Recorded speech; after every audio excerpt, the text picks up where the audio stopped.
তো আজকে বানাবো মজাদার একটা চিপস। আর এই চিপসগুলো আমি হাতে বটকে দিয়ে কেটে নিছি। এখানে পানি ফুটান্ত গরম হয়ে গেছে, তো এদিকে আলুগুলো সিদ্ধ করে নেবো। একটু লবণ দিলাম, দিয়ে আলুটা বেশি না 1 মিনিট সিদ্ধ করব, এর বেশি না। সিদ্ধ করে এখন দেখুন ঠান্ডা পানিতে রেখে দেব। আর আপনারা এভাবে আমার স্টেপ ফলো করে আপনারা এভাবে বানাইতে পারেন। দেখুন চিপগুলো কত ক্রিসপি হয়েছে। তো এখানে ভালো করে তুলে নিতেছি সবগুলো একে একে, যেহেতু আমি আলুটা বেশি সিদ্ধ করব না, তাই। তো আপনারা দেখতে থাকুন, আমি তুলে নিই।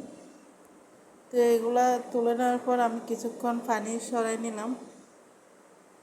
তো এখন একটা শুকনা সাদা ভালো কাপড় নিলাম, নিয়ে চিপগুলো শুকাই নিতেছি পানিতে। আপনারা টিস্যু থাকলে টিস্যু দিতে পারেন।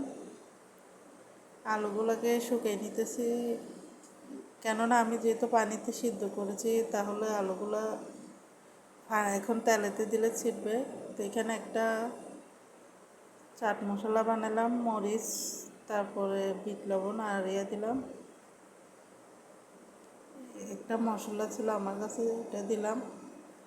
এখন চিপগুলো দিয়ে দেব। দেখুন আপনারা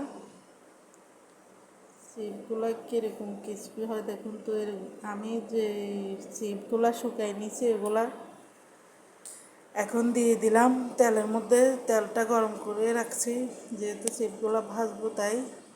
আপনারা দেখুন আমি কীভাবে ভাজি করতেছি।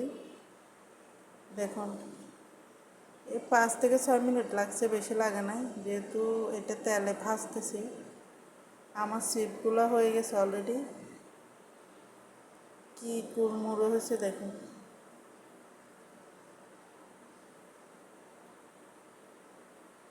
এদিকে মশলাটা দিয়ে দিলাম, দিয়ে দেখুন বাচ্চারা অলরেডি বসে আছে যে চিপস খাবে।